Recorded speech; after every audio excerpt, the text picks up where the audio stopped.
Hi friends, welcome back to my channel. Friends అందరు ఎలా ఉన్నారు? బాగున్నారా? నేనైతే చాలా బాగున్నానండి. సో ఈరోజు వీడియో వచ్చేసి ఒక ట్రెడిషనల్ రెసిపీ అనేది మీ అందరికీ షేర్ చేసుకుంటున్నాను.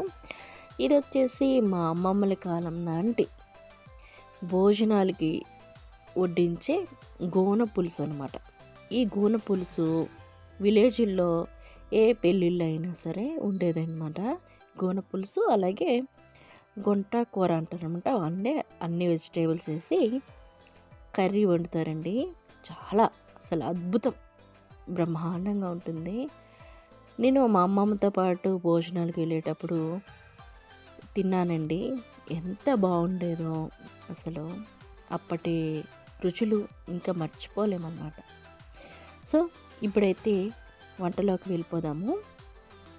ఈ గోన పులుసు ఎలా చేసుకోవాలో చూపించేస్తాను, చూసేయండి. ఫస్ట్ అయితే ఒక పెద్ద నిమ్మకాయ సైజ్ అంత చింతపండుని అయితే నానబెట్టేసుకున్నాను. మనకి ఇంట్లో ఏ ఏ వెజిటేబుల్స్ ఉన్నాయో అవన్నీ వాడుకోండి. లైక్ వంకాయ, అలాగే ఇక్కడ నేనైతే వంకాయ, అలాగే ముల్లంగి, ఇంకా సొరకాయ, తర్వాత ములక్కాయ తీసుకున్నాను. అంటే పులుసులోకి ఈ ముక్కలు చాలా బాగుంటుంది అనమాట వేసుకుంటే.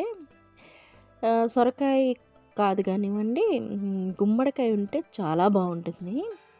ఎర్ర గుమ్మడికాయ అయితే బాగుంటుంది. సో గుమ్మడికాయ ముక్కలు, అలాగే మనకి ఇది స్వీట్ పొటాటో అవి కూడా వేసుకుంటారు పులుసులోకి. సో నేనైతే ప్రస్తుతానికి ఇవి మాత్రం వేసుకుంటున్నాను, మీ చాయిస్. సో ఇప్పుడైతే ముక్కలన్నిటినీ చక్కగా కట్ చేసి పెట్టేసుకున్నాను ఈ సైజులో. ఇప్పుడు చింతపండు పులుసునైతే తీసేసుకుంటున్నానండి. చింతపండు పులుసు మనకి చారు బట్టి ఎంత క్వాంటిటీ తీసుకోవాలో అంత క్వాంటిటీ తీసేసుకోండి.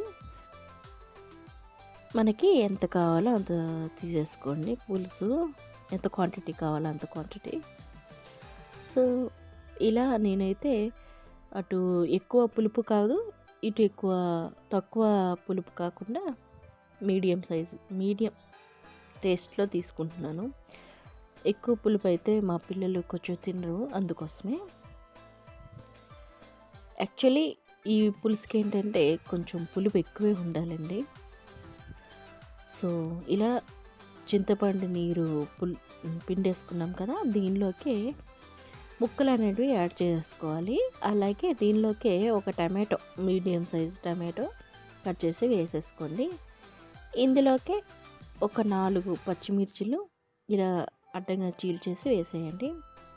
అలాగే ఒక హాఫ్ ముక్క ఉల్లిపాయ లేదా చిన్న సైజు ఉల్లిపాయ స్లైసెస్ వేసేసుకోండి. ఇందులోకి ఉప్పు కారాలు కూడా వేసేయాలండి. రుచికి తగ్గట్టు అయితే ఉప్పు వేసుకుంటున్నాను. కల్లుప్పు వేసుకుంటే చాలా బాగుంటుంది.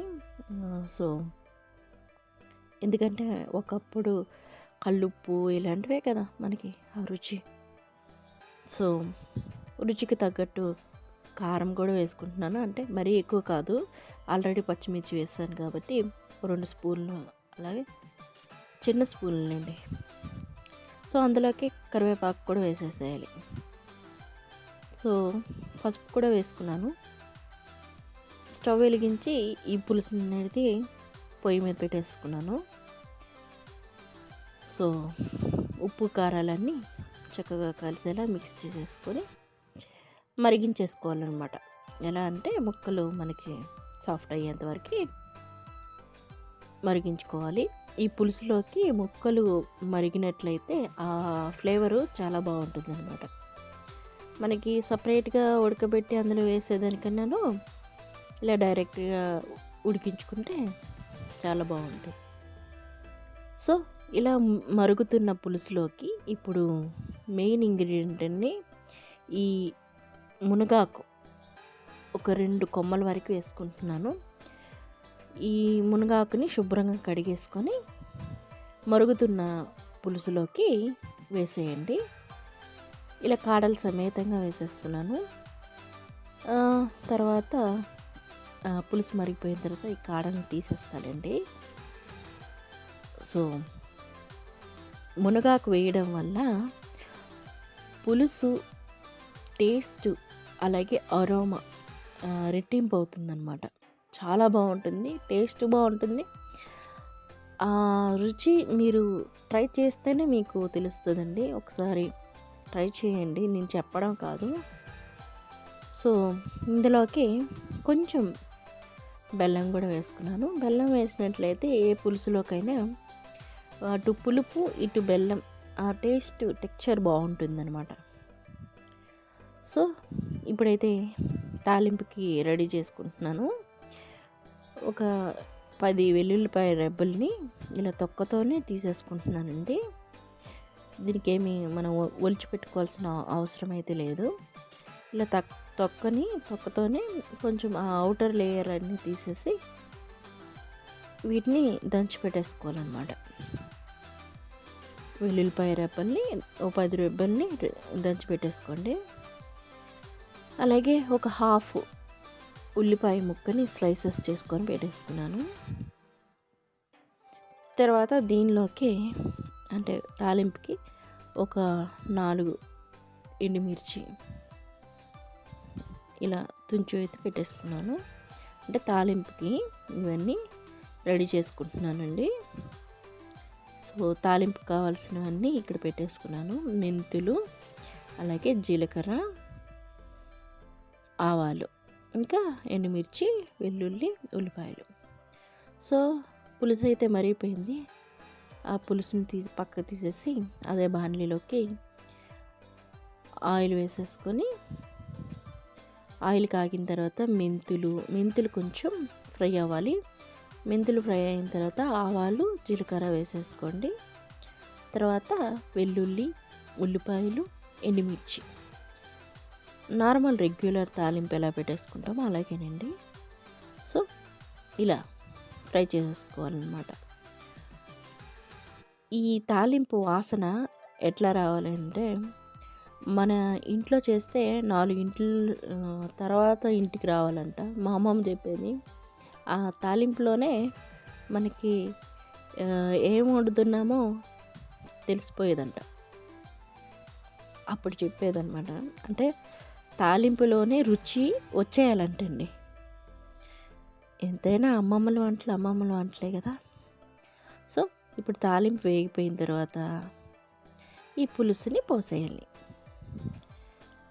ఈ పులుసు పోసుకున్న తర్వాత ఓ 2 పొంగులు వచ్చేలా మరిగించేసుకోండి. అంతేనండి, యమ్మీ టేస్టీ గోన పులుసు రెడీ అయిపోయింది. ఒకప్పటి ఫేమస్ అన్నమాట ఈ పెళ్ళిళ్ళి భోజనం అన్నమాట గోన పులుసు. ఒక్కసారి ట్రై చేయండి, అది కూడా ఎలా ఉందని కూడా నాకు కామెంట్ చేయండి. సో నచ్చినట్లయితే లైక్ చేయండి, షేర్ చేసుకోండి మీ ఫ్రెండ్స్ అండ్ ఫ్యామిలీతో. ఇలాంటి రెసిపీలు మళ్ళీ వేరే చూడలేం కదా, అమ్మమ్మల కాలం నాటివి. సో అందుకోసమే షేర్ చేసుకోండి.